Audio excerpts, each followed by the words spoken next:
Hello and welcome to our third Adventure Films podcast. This is a series of 10 podcasts where we've been looking at, or we're going to look at, 10 adventure films. You can read the introductory post on this blog, and that will explain basically what the project is and how I fairly, well, not arbitrarily, but without a very definite definition of what an adventure film is, chose these 10 of my kind of perennially favourite adventure films. So far we've done King Kong, the 1933 version, and The Man Who Would Be King, and that was a John Huston film from the 70s, and this one is all about an earlier John Huston film called The Treasure of the Sierra Madre from 1948. My name's Garen Ewing, and I'm a comic artist and writer. I do an adventure comic called The Rainbow Orchid, and I'll be discussing this film, as with all the films, with my brother Murray Ewing. Hello, I'm Murray. I write short stories, usually fantasy and horror, or anything which takes my fancy. Now, you've obviously seen Treasure of the Sierra Madre now, but you weren't sure if you'd seen it before earlier. Did you recognise it as something you had seen before? I'm still not sure. I sat there watching it thinking, this looks familiar. I've got a feeling that if I have seen it before, it might have been late at night and I might have fallen asleep to part of it. Right. Because there was a point where I thought, I don't know how this is going to turn out. And I had an idea and it was slightly wrong.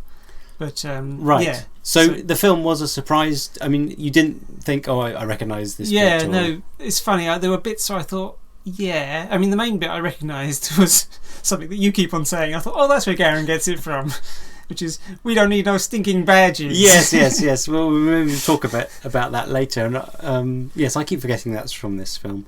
The other thing I wanted to ask you was, I had a bit of trepidation about you seeing this film, because the others are very much adventure films in a kind of a classic sense, and quite often they've got a little bit of fantasy. This is, I've sometimes said that in my fuzzy definition of adventure films, that another genre can sometimes trump the genre of adventure films. So to give an example, someone said, The Matrix is an adventure film, and it is, of course, but I said, I think science fiction is the stronger. And that, so it hasn't got that kind of classic adventure, the journey, the quest, man against nature kind of thing that we've been discussing. So the other genre of this, which may be stronger, is Western, although it's not. Well, I don't know. It's not your classic Western with Indians and stagecoaches. It's not Native American Indians anyway. I mean, I didn't even think of it as a Western. I thought of it as historically set. But did you think it was an adventure film? Did you think? Why is this in here when you saw it? Oh no! I definitely got the feeling. In fact, it even helped me to understand what I think an adventure film is, which we'll come to later, I'm sure. Yes. In fact, I had a little epiphany, thinking, yes, that also should go into my definition. Right, we'll talk about that later then. So, some bare facts on the film. It's 1948, as I said, and directed by John Huston. This is his second entry. I think that's actually his only 2 entries into our 10 films, but that's pretty good. I mean, is he the only director who's got 2? I believe so. Let's have a quick look. Yes, I think he is. I mean, there are other connections. For instance, the music's by Max Steiner, and he has 3 entries. Oh, really? So he did the music for King Kong, this one, The Treasure of the Sierra Madre, and the music for She. Oh, right. Which I particularly love the music for She. In fact, I've almost bought it several times, and since I wanted to buy it again, I've not been able to find it. Anyway, let's stay on track. It stars Humphrey Bogart, Tim Holt, and Walter Huston, who was John Huston's father, and it won 3 Oscars, I think, for Best Director, Best Screenplay. Screenplay was written by John Huston, and Best Supporting Actor was for his father, Walter Huston, in 1948. And a little factoid, John Huston's, I think, the only director whose directed both his father and his daughter, separate films, and they've both won Oscars. And of course, he's won Oscars himself. Wow. His daughter is Angelica Huston. Yeah, yes. The Addams Family. Yeah, that's the only one I can think yes, well, her Oscar was for Prizzi's Honour, which I think I've seen once ages ago. I think it's got Jack Nicholson in. Yeah. No recognition on your face. That's fine. The other fact about this film is it's based on a novel by a chap called B. Traven. Here, it's a 1927 book, and he's a very mysterious character. No one really knows who he is or was. Apparently, he did show up on set, but he pretended to be. Well, some people. It's just this thing. It's very confusing. This was filmed in Mexico, and he met the film crew in Mexico, but he said they were expecting B. Traven, but he said he wasn't B. Traven. He was his lawyer or something, but had free reign. And some people suspect that was actually the author. John Huston didn't think it was the author, interestingly. Anyway, that's a whole thing that there have been books written about him, programs about him, and I think there's a lot of research on that I've only read very lightly around it, so I'm not qualified to get too heavy into that. But it's an interesting aspect. I mean, I've only ever really heard about this film through you, I must say. But I didn't realise it had won Oscars, and obviously it's got a major director. So where did you first see it? And I think it's one of those films. I was one Sunday afternoon or something, switched on the TV, probably missed the first 10 minutes. Yeah. Got into it and sat there for the next hour and a half. Was gobsmacked. Yes. And then it was on TV again, and I recorded it. So for ages I had it on a video and watched it, several times just on my home video.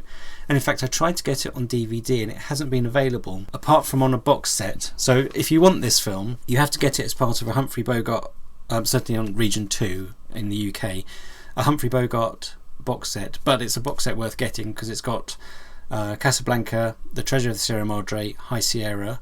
I think that was his first film with John Huston. I might have got that wrong.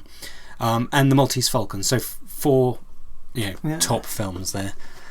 So worth getting. So I've only just bought the DVD earlier this year, actually. Yeah.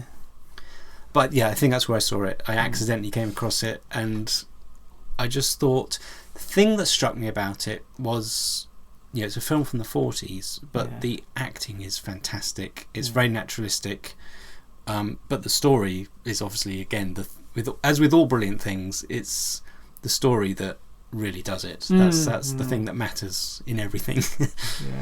I think some of the films that I like the most, I've come across in that way. Not knowing anything about them, you sit down, no get expectations, drawn in, and then you think at the end of it, that was really satisfying. Yes, which is quite rare, really. Well, that was one of these films for me, definitely. So it's set in 1925, in a town in Mexico, and Humphrey Bogart plays a guy down on his luck, pretty much I wouldn't call him a tramp, but he's certainly begging money. And I don't know if you know the guy he asks the same bloke 3 times, in a tall guy in a white suit, and that's John Huston. Oh, but actually, did you notice the very first shot shows a newspaper?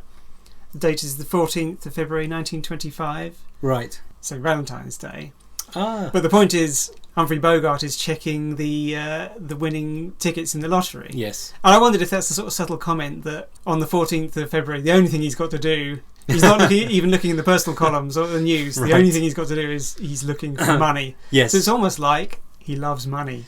Yes. Well, when you've got none and you need it to feed yourself and all that, I guess it's easy to become obsessed with it. And rightfully so. So the first part, we get to know him. He's walking around begging for money only off fellow Americans. Yeah. Of course. I mean, that's obviously his thing that he's found works. When you go to Victoria Station, you got people sometimes come up to you and say, "Oh, I need to get home. I've lost my ticket." That's their. Or sometimes you go to a petrol station, they say, "Oh, that's my car. I've run out of petrol. I really need to get home. I've got no money. If you send me your address." Everyone's got their thing, and that's his thing that works.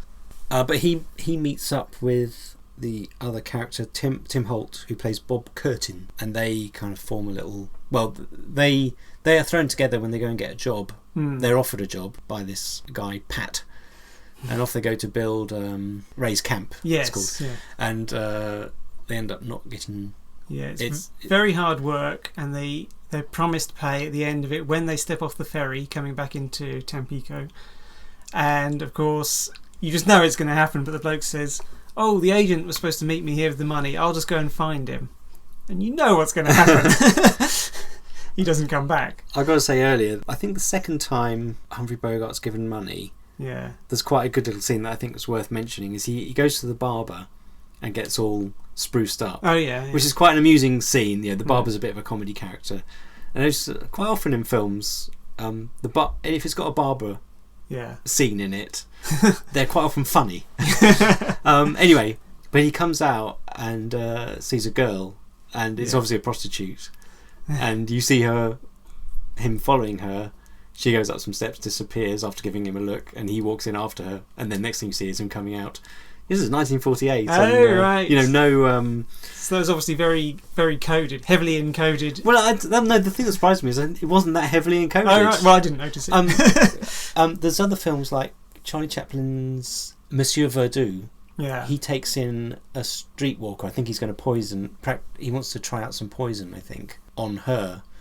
But she's referred. I couldn't remember what it is. I haven't seen the film for a while. But she's not referred to as a streetwalker. It's kind of right. Once you know about these things, you think, oh, that's what she actually is. There's some other word. In this, I don't think there's any doubt. Yeah. It's not someone Humphrey Bogart knows.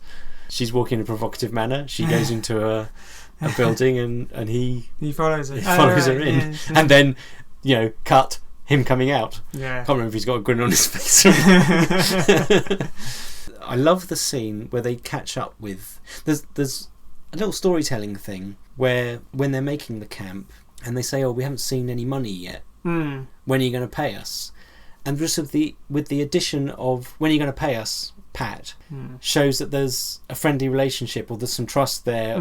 Without the pat, "when are you going to pay us?" it's threatening. When you add pat, it's just a little thing about writing, how the same phrase is said in two different ways changes the meaning completely. Yes. You add a name, you add familiarity. Without the name, it can be a threat. I mean, obviously depending on other things. Yes.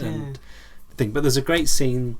They see him later and they catch up with him, and it ends up with a fight. Yeah, I thought the two things about the fight was it's very violent, because actually you see him kicking him in the face at one point when he's on the ground, and also it's very fumbly. Yeah, which reminded me of Rainbow Orchid, actually. Yes. Also Hitchcock, who did this murder scene where I can't remember the film now. Something Curtain.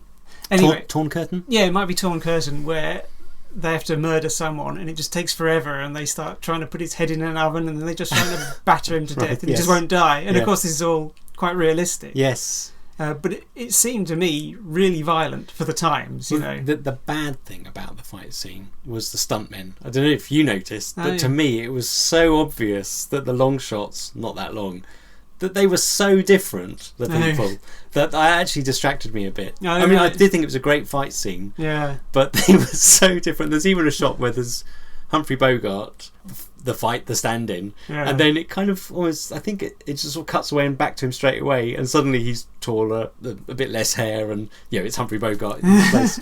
You obviously you didn't notice. No, I didn't notice that. It's funny because I've been watching the original series of Star Trek, and there it's really noticeable. As soon as there's a fight, Kirk gains hair and things like that. Oh, really?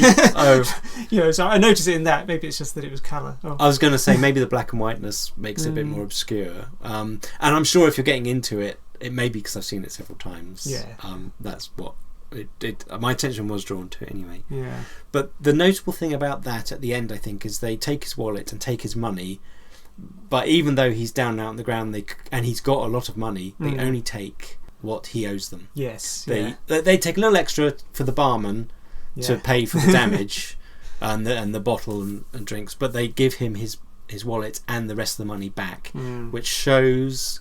I mean, at the beginning, Humphrey Bogart's not necessarily that likeable. You think he's a bit of a. There's nothing likeable about him particularly. Yeah. We see him throw a glass of water in the boy's face who's trying to sell him a ticket. Yeah. So he's not very sympathetic. But then we start to see a bit of fairness. I'll do all right by you if you do all right by me.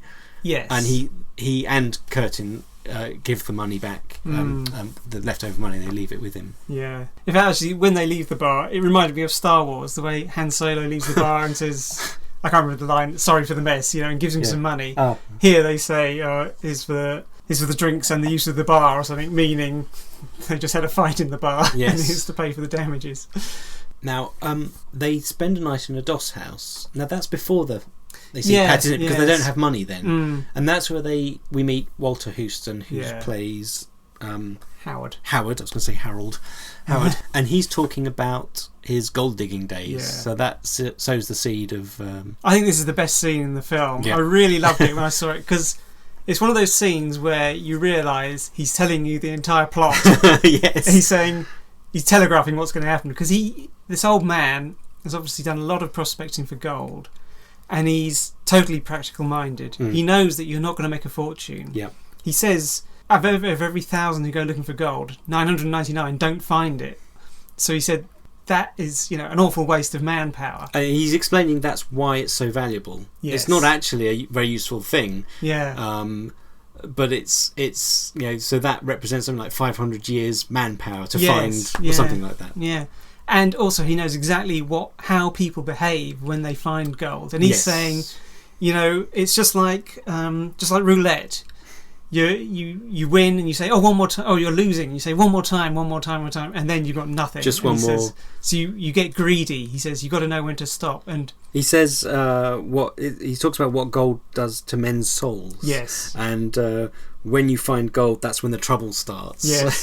When the piles begin to grow, that's when the trouble starts. Yeah. Of course, Humphrey Bogart says, I wouldn't be like that. I'd know when to stop. Yeah. But the thing I thought was really good was the look on his face. He looks just so hungry. Bogart. Yeah, Bogart. When the old man is talking about gold, Humphrey Bogart's got no money, and you can just see him so hungry for that gold and everything it'll bring him. And he says, I'm going to sleep to dream about piles of gold. Walter Huston is brilliant in that scene. Yes. He's quite funny, but he's so naturalistic. That he's the character who, when I said naturalistic acting, and he's an older generation. I mean, he's in his late 60s, I think. I'm not sure if this was the last film he made, or he might have made one more, because he died in 1950, I think. I might have got that wrong. Yeah. So just a couple of years later after this film. As I say, he won an Oscar for it, deservedly. But he'd been in vaudeville in his younger days, so he was an actor. But you might think he might be quite, the old style actor. Yeah. But in a way, he's the most naturalistic actor. And I wonder if he's the origin, or if he's a stereotype of that kind of Yosemite Pete type character you get on funfair rides. Yes. I can't remember if they're at Disneyland or something. Yeah, come on in. And the old prospector in Toy Story. Well, that's another one. I remember seeing him earlier. I don't know if it's at Disneyland, but quite often the railroad thingy. Big Dipper. Big Dipper type thingy. what do they call it? Roller coaster. Roller coaster. Yes, I knew that all along. Yes, that kind of with a clay pipe and a jig, and he does do a jig later. Yeah. But I did wonder, is that where that comes from, or is he playing on that stereotype? Yes. I'm not sure. Yeah. He could be the origin, couldn't he? But yeah, that scene is very strong, and he really does say. He basically lays out how greed can be the downfall, and the thing to do is to get just enough and then quit. Yes. Of course, that lesson is not heeded. Yeah. So anyway, then they have the fight. They get the money. They get the idea. What can they do next? How about going for the gold? Yeah. So they go and find the old man because they need him. He's got the experience. It's quite important that Humphrey Bogart and his partner Curtin don't know anything, and that's really underlined in some later scenes. Yes. So they need the old man because he knows everything. They're providing the money and presumably the youth, you think, but it turns out the old man is. In fact, they actually think he may slow them down a little, don't they? Yeah, But they need his experience. Completely the opposite. They don't have quite enough money. They've got the money off Pat, but then Bogart wins his lottery ticket. Yes, and that gives him enough money to pay for him and Curtin. Yes, he's totally generous.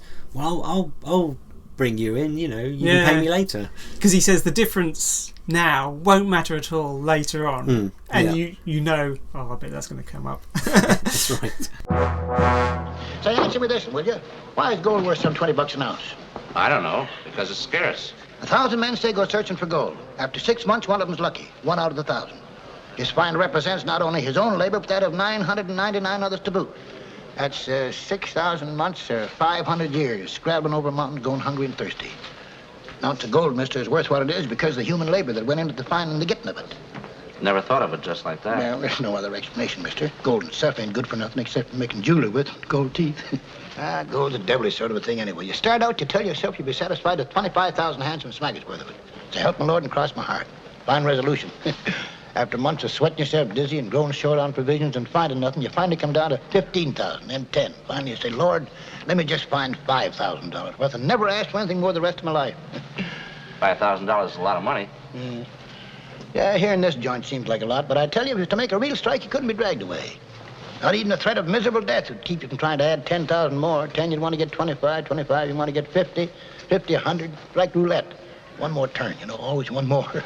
It wouldn't be that way with me. I swear it wouldn't. I take only what I set out to get, even if there's still $500,000 worth lying around waiting to be picked up. I've dug in Alaska and Canada and Colorado. I was with the crowd in the British Honduras, where it made my fare back home and almost enough over to cure me of the fever I'd caught. Dug in California and Australia, all over the world practically. Yeah, I know what gold does to men's souls.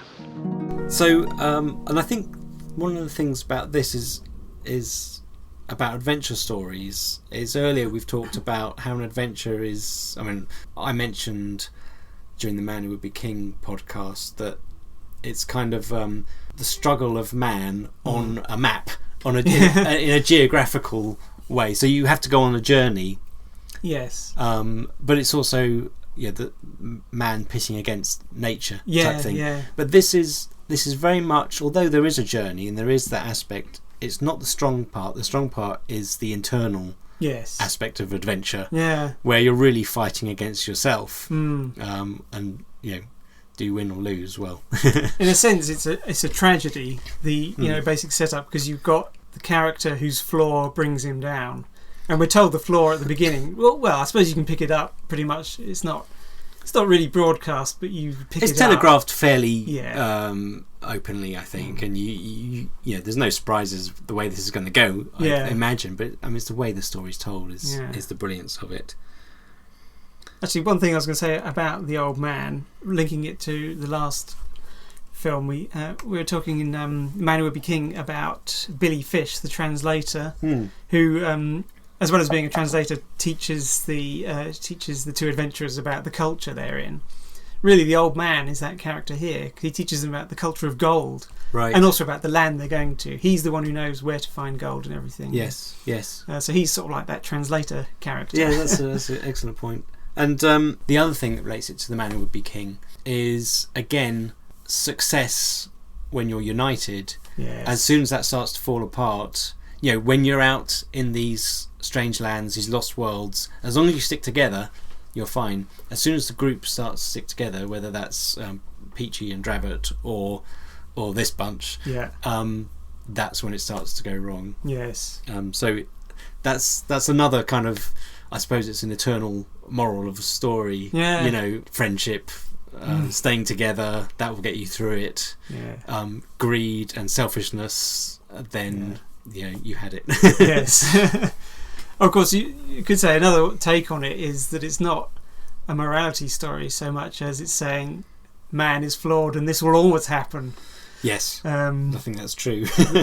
Really, there's nothing Bogart could do about it. His character is going to fail. I mean, the lesson is laid out for him. He's told what gold does, and he still doesn't learn it. Yeah. And that's the story of humankind. Yes. We don't learn our lessons. And we're kind of going to keep repeating them. See, one interesting thing about the three characters who set out is, I think I'm right in saying, is I sort of thought there's the young one who's Curtin, and then there's the middle-aged one who's Bogart. Even though he says, I'm still young, I don't know if it's just Hollywood, because established stars could play quite young characters, but I took him as being middle-aged. Yeah, well, I mean, it's different now. It's a world of youth. I mean, yes. By the time you're 20-something, you're over the hill. Back then, the stars were older men. Yeah. And of course, then we've got the old man, and they've got three completely different attitudes to what happens to them and their future dreams. Right. Yes. Because the old man is he's very pragmatic, and he says, "I just want enough to retire." and I just want a grocer's shop. The young man is quite romantic, but he's still quite, he still has a dream that is worth going for. He's an idealist to some degree, isn't he? But what he wants to do is settle down. His dream is to be a peach farmer. Yeah. Because he had a nice experience on a peach farm before. And then Bogart is the middle-aged man, and you just get the feeling that he's a bit desperate.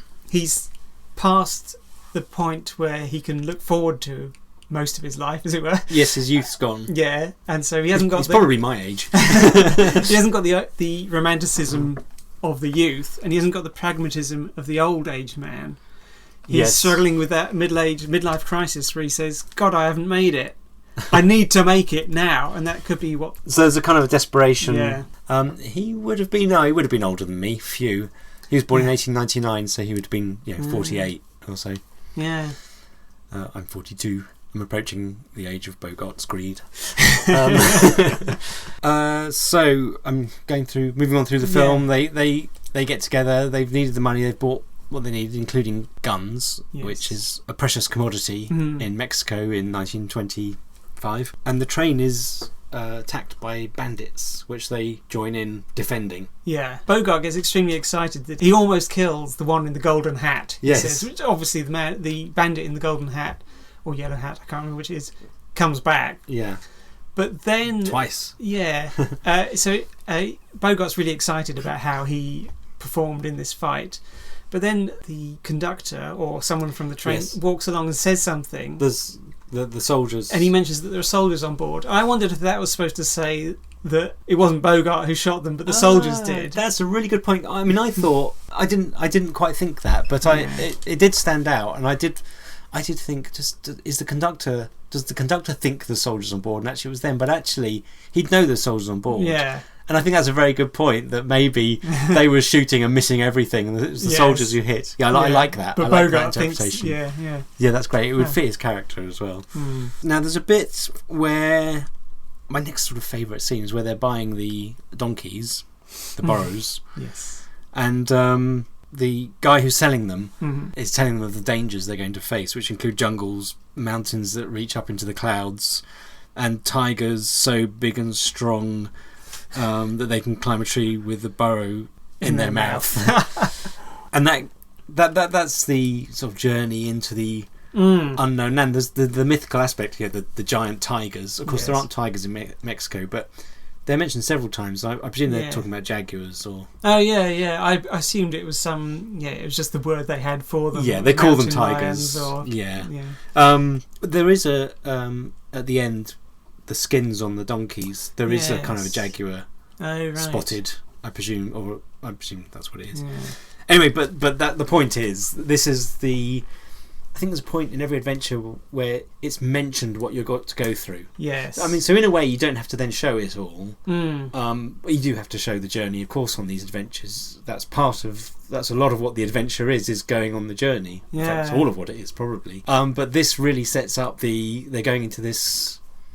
They don't say, no, we've talked about this in the other two, where no white man has been before. Yeah. This slightly unfortunate phrase. This is not said in this one, thankfully. But it is kind of an unknown land again. Yeah.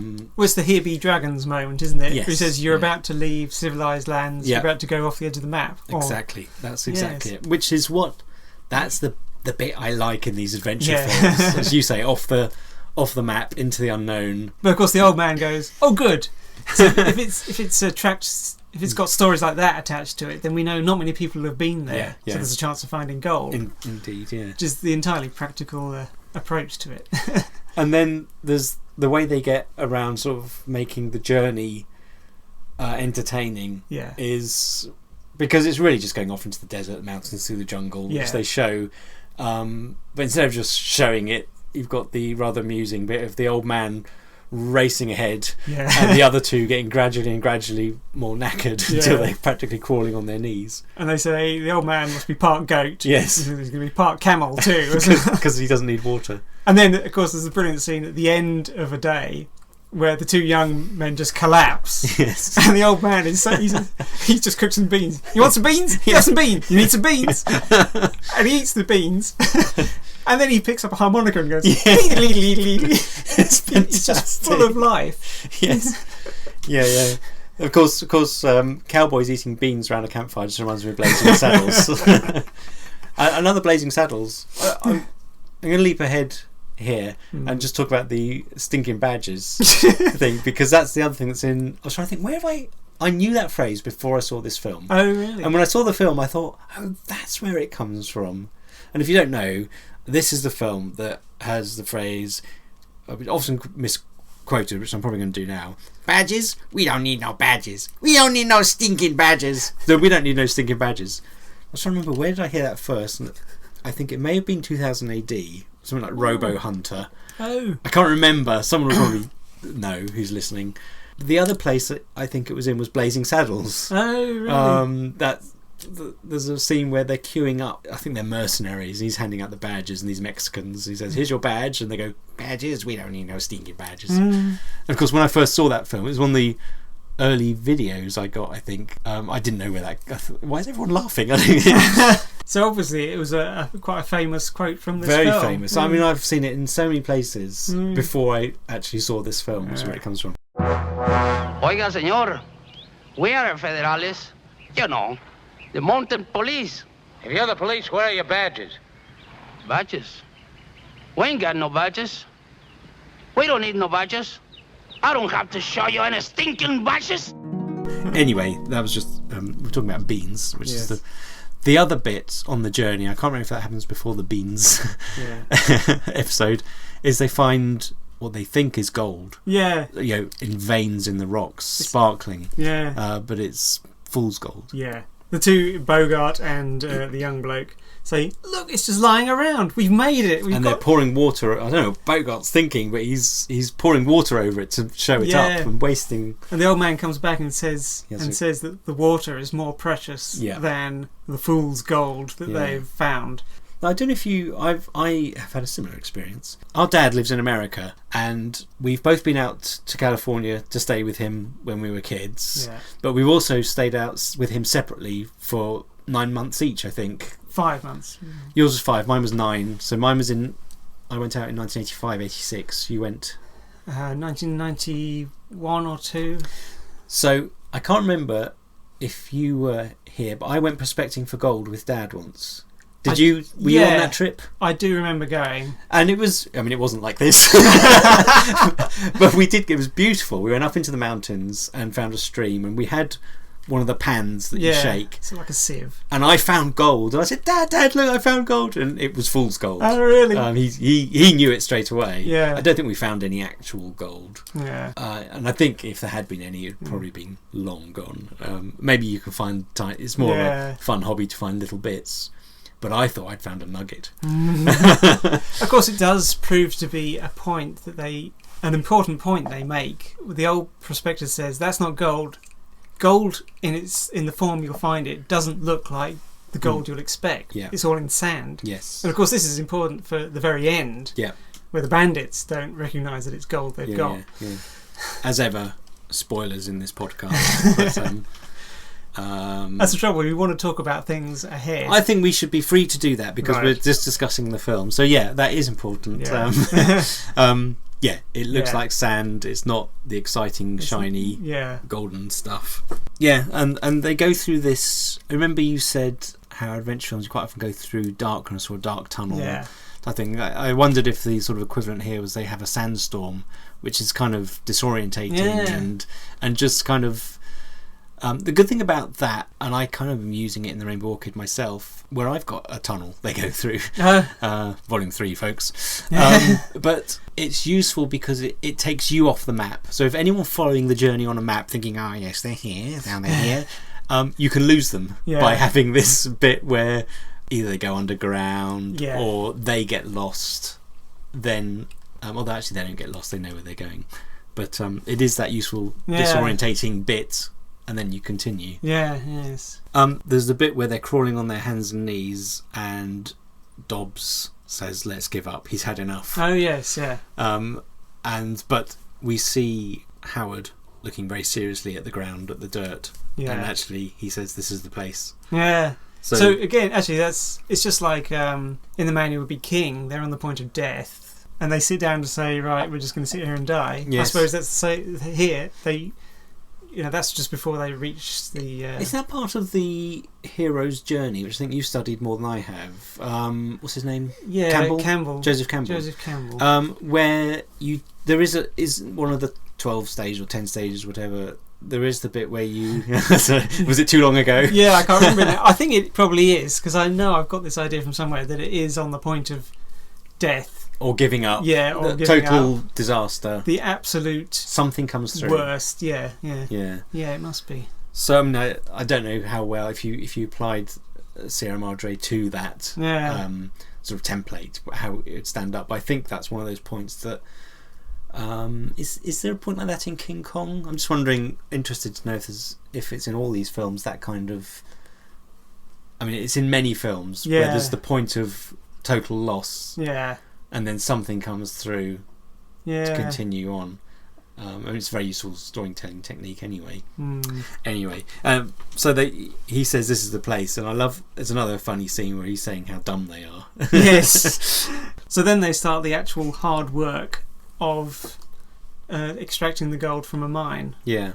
I suppose this is one of the few, it might be the only adventure film we talk about where people work for their, mostly you go on an adventure to win things through hazard. Yes. But here they actually win things through hard work. To labour, yeah. So they build this kind of sluice gate thing to run the water through and to sieve I presume the dirt away from the heavier gold.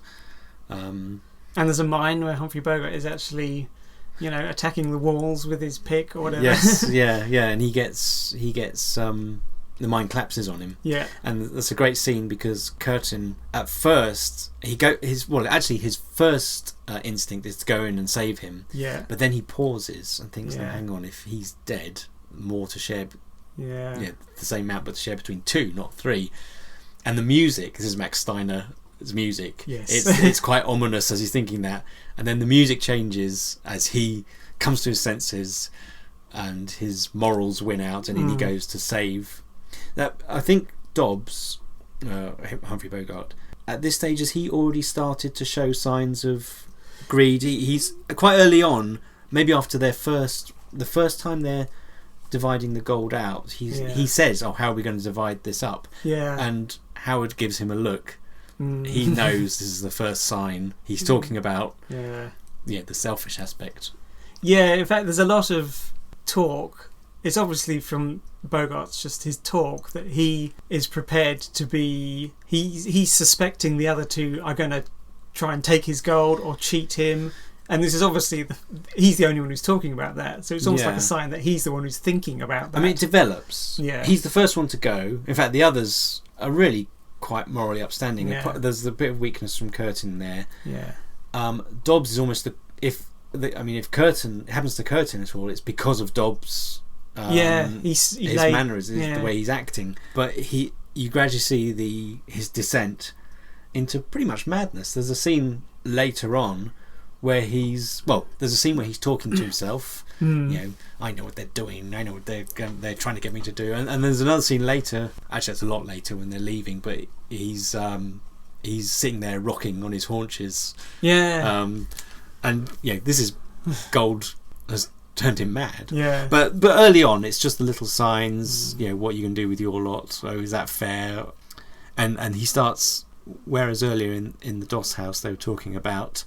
5,000 would be enough for me. Yeah, I wouldn't go above that. He's already saying, why don't we go for 50,000 or 75,000? And there's also the scene where someone gets up in the night, presumably to go to the toilet, and Bogart immediately thinks they're going to find my gold, and so he goes and follows them out, and then someone else follows Bogart out, and it's like they're never going to sleep. The old man says, you might as well just sleep. Yes. There's a little bit at the end of the mine shaft bit where Dobbs says, I owe you my life. And you can see Curtin go, forget it, because he knows what he thought. Yeah, yes. He thought about leaving him there, and that's bothered him. That's really bothered him because that hasn't come from Dobbs, that's come from himself. He sees that in himself as well. Maybe that's his check. I don't know if he's... Yeah. Again, the rest of it is reacting to Dobbs's greed, I think. Yeah. But you've already talked about the scene where they, well, you know, what are you going to do with it's a game everyone plays. If you won the lottery, what would you do? Yeah. Well, they have won the lottery. What are they going to do?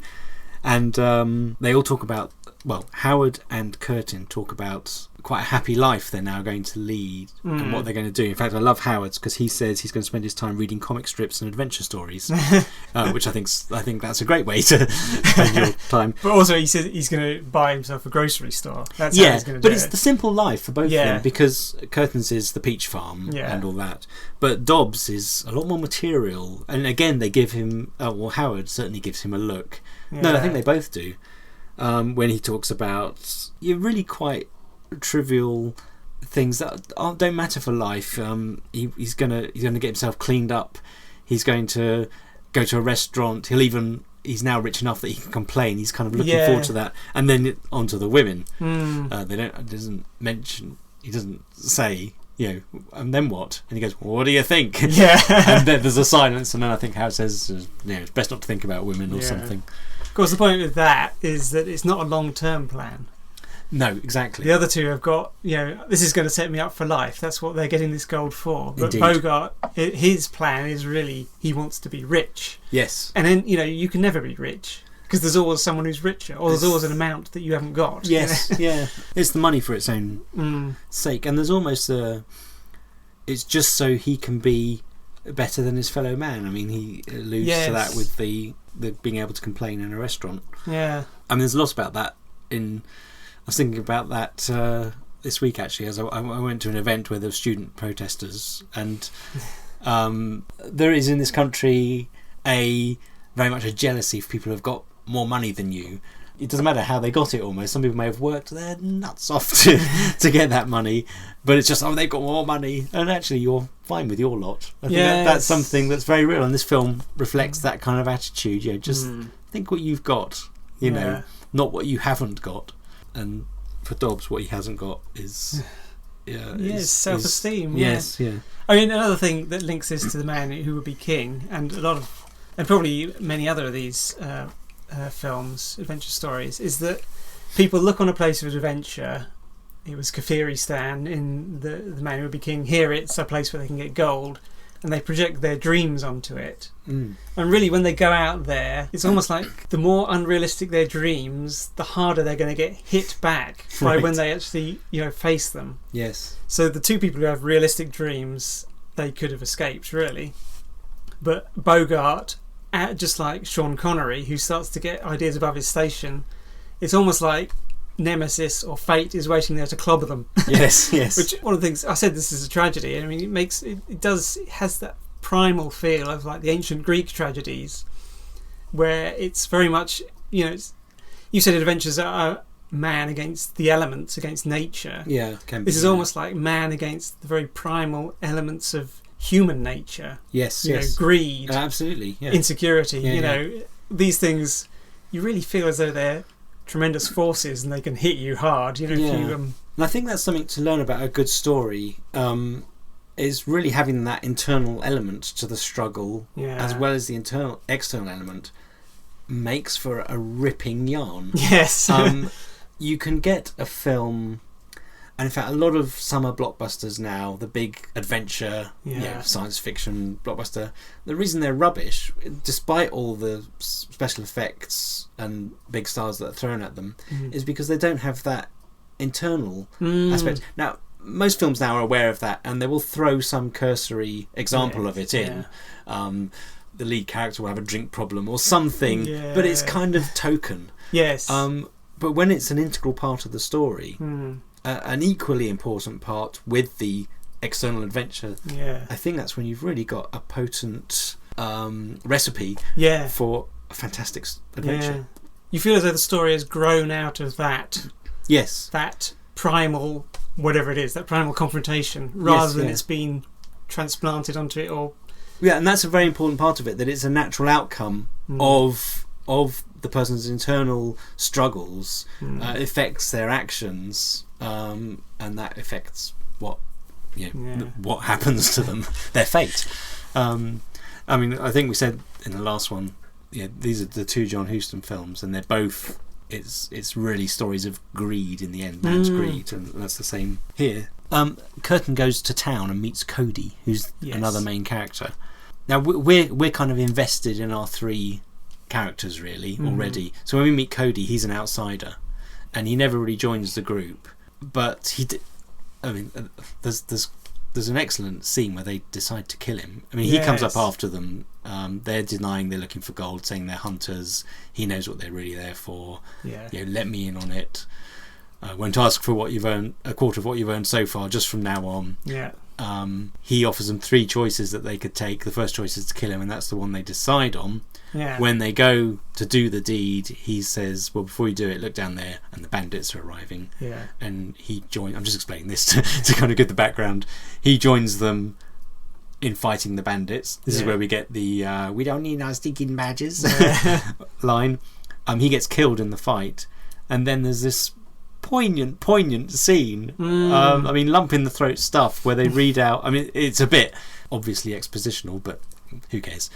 They open his wallet and see the letter from his wife. Oh, I know you'll be coming back to me. I mean, she's saying and it's another lesson of the story, saying how I wrote it down. She says no material treasure is worth this separation. Exactly. Yes. So she's saying all the gold in the world doesn't matter because it's keeping us apart.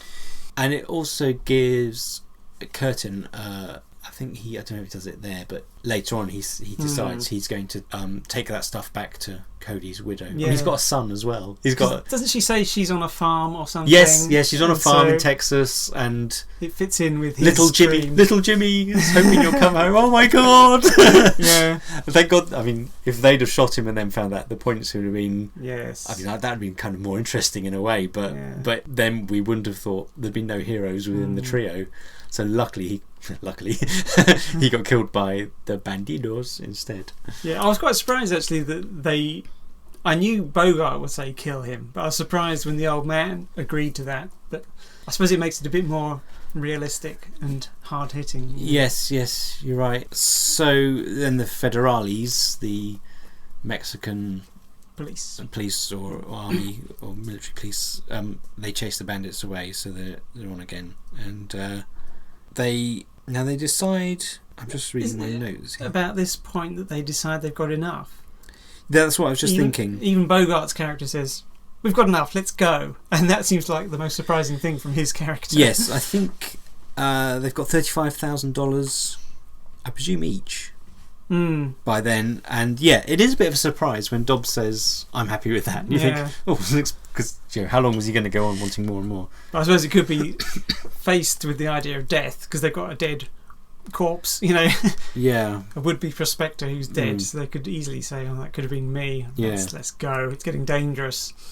And on the way home, they meet some Mexican villagers come out to find them because. They've got a boy who's fallen in the river and hasn't woken up, and Howard goes and resuscitates him. There's another telling scene. So having resuscitated him, he rejoins the others, having entrusted his gold to them. Almost no problem. He trusts them implicitly. Although I think Dobbs says, does he suggest while he's away, we could. What an idiot! We could run away. I don't know if that's later. He joins up with them, but the Mexicans come back and say, "No, you got to come and stay with us. We got to thank you." He says, "I'll catch you up later." But there's a brilliant scene where Dobbs goes up to them and says, "Tell him he doesn't need to thank us." Us, as if he did anything. He didn't do anything at all. No, you don't need to thank us. It was it's all the old Howard who had done it all. But he ends up staying and finding paradise. Yes. Pretty much. The lie, he finds the true treasure. In fact, it's interesting you say paradise because there's a scene not too long afterwards where Humphrey Bogart is sitting in front of a campfire and the flames slowly rise up. And I wrote down the flames of hell. And it's obviously, he's in hell at that point. Yes. Because at that point, he starts thinking, I think Bogart has probably started thinking by this point, we'll take the old man's gold now that he's gone. He's definitely thought it by then. By then, he's starting to think he's going to want curtains as well. Yes, this is the point where everything starts breaking down. And I can't remember how long it is until they start fighting or why they start fighting. I mean that campfire scene, and that's the one where he's rocking Yeah. And Curtin's watching him thinking, he's lost it.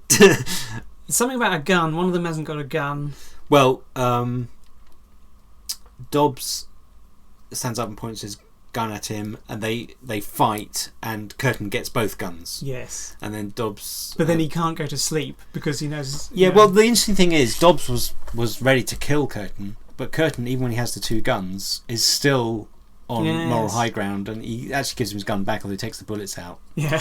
But he's not... I mean, that was his chance to shoot him and go, and he probably should have. Yes. But he's still... It shows he's still a moral character, and he wants to look after the old man. Dobbs has definitely thought by now, let's take it.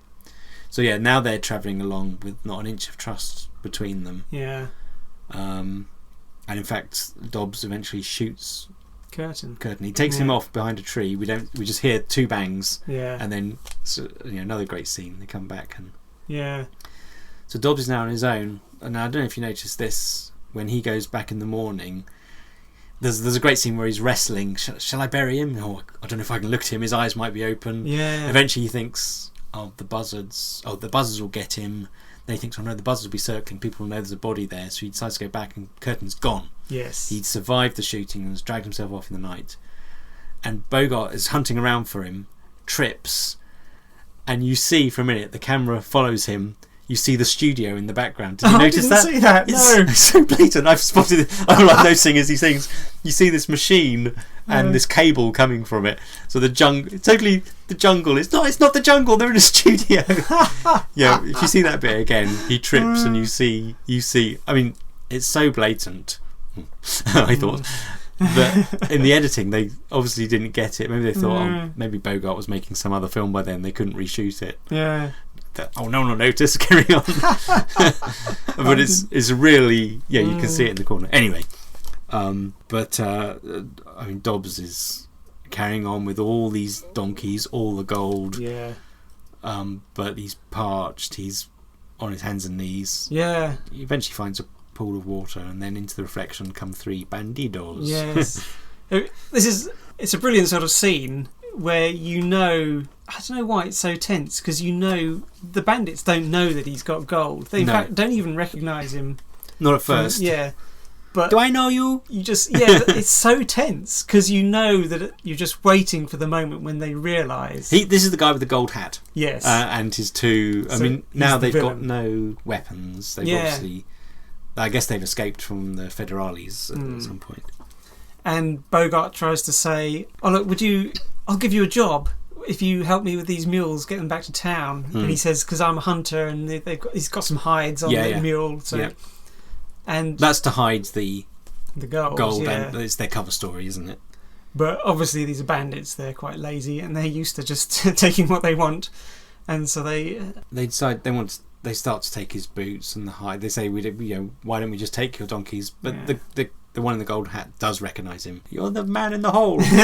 Now they take his boots. Yeah. In The Man Who Would Be King, there's that early scene where the two, Peachy and Danny Dravitt meets natives. The Afghans, and they want to take their boots. Yes, it's boots. What a commodity! It's funny, if you're going on an adventure into a place where no white man has never been, take plenty of boots. This film does seem to point to several things which are more valuable than gold. You've had water, boots, guns, and also at this point in the film, it's companions you can trust. Yes, which Dobbs hasn't got. No.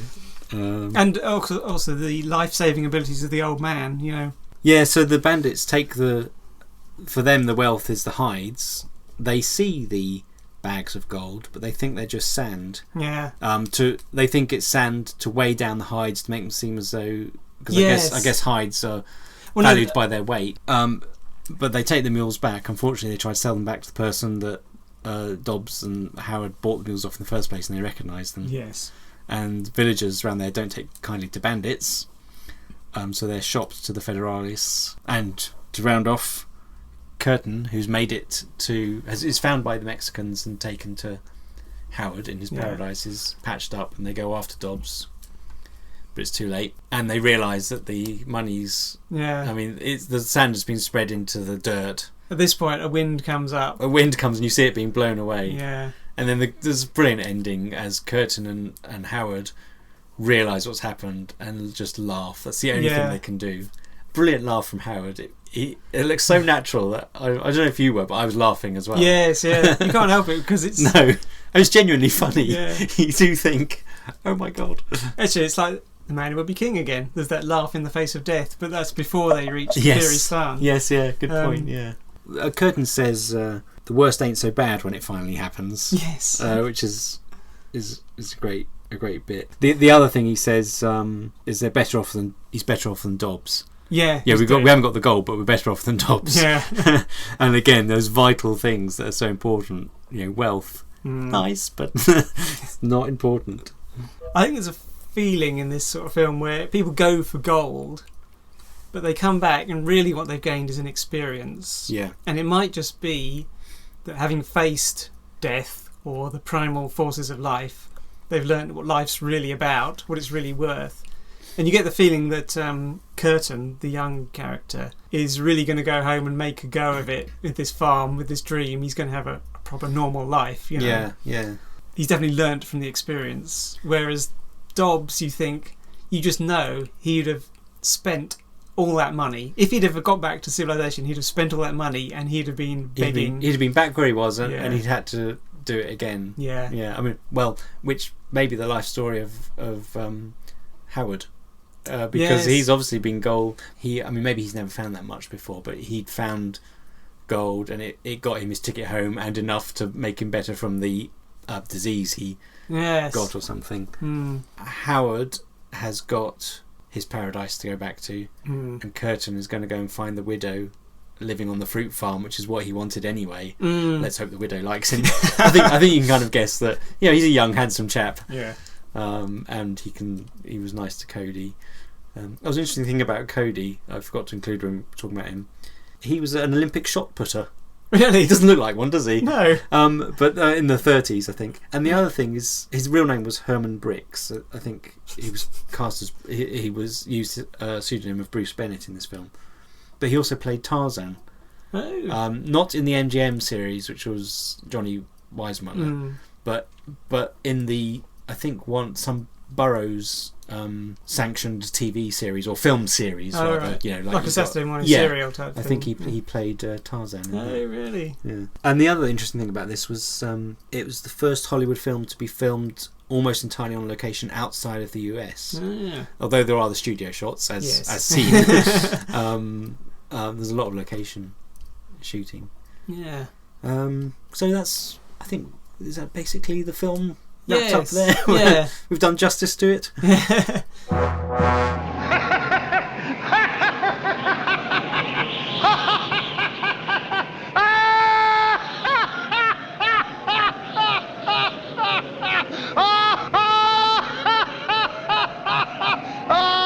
Curtin, old boy. It's a great joke played on us by the Lord or fate or nature, whatever you prefer. But whoever or whatever played it certainly had a sense of humor. The gold has gone back to where we found it.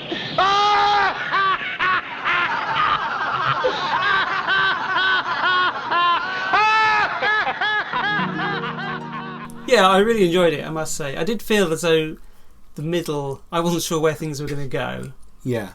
But you had a sense, I think you just knew that things were going to go downhill. There's no lull in the film, is there? No. It's a tight script. It sticks pretty closely to the original book, from what I've read.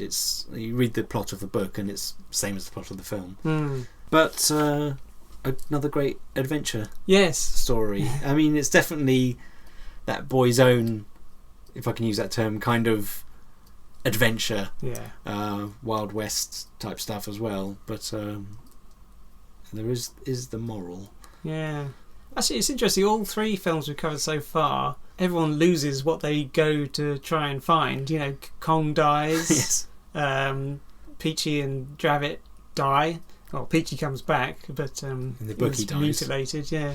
And here they don't get the gold. No, but they do have the adventure. Yes. Now, do they all find? I mean, in this one, yeah. Curtin and Howard find.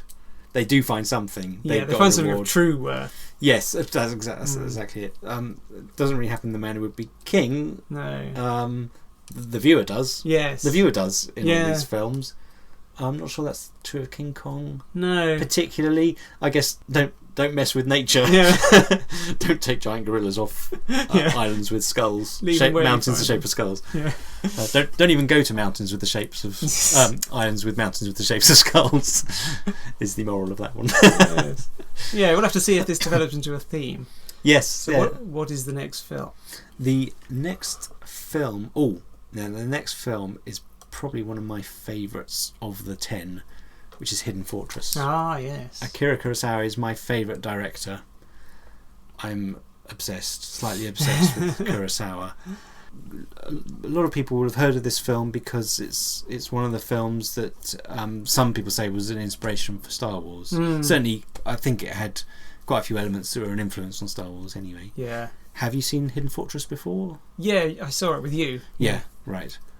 It's one of my absolute favourite adventure films. And in fact, it's actually was the film that made me want to do this. Oh, really? Because I saw Hidden Fortress earlier this year for the nth time. I thought that's such a cracking adventure film. Because Kurosawa, he used to adapt a lot of his stuff from novels, Shakespeare plays. This one he wrote as a pure adventure film. And that got me thinking about my favourite adventure films, blah blah blah. Right. So yes, I'm really looking forward to that one. That's 1958, and I was going to say thank you for listening to this thank you. podcast, and it'll be up on the blog once it's edited. By the time you're listening to this, it'll be already edited up on the blog, so you don't need to know that. If you haven't seen any of these films, we've got some links to Amazon UK. Where they're all on DVD. As I say, the Treasure of the Sierra Madre is in a Bogart box set, but it's not expensive, and you get 4 fantastic films. Yeah, the other thing I wanted to say is thanks for leaving comments on the blog. Yes, the reason we did this on a Blogspot blog was so that we could receive comments, and we're really grateful for those. So keep commenting and let us know what you think of the podcasts, what you know of more importantly, really, what you think of the films, because that's really interesting. And also, we've had a few sort of corrections on things we've got wrong, and so I put those up. If you look, not too bad, luckily. But if you do notice anything that we've got wrong, please let us know, because we'll put that as a little note under the recording. So I think that's it for the Sierra Madre. We'll leave Mexico and we'll join you again next time in feudal Japan. Bye then.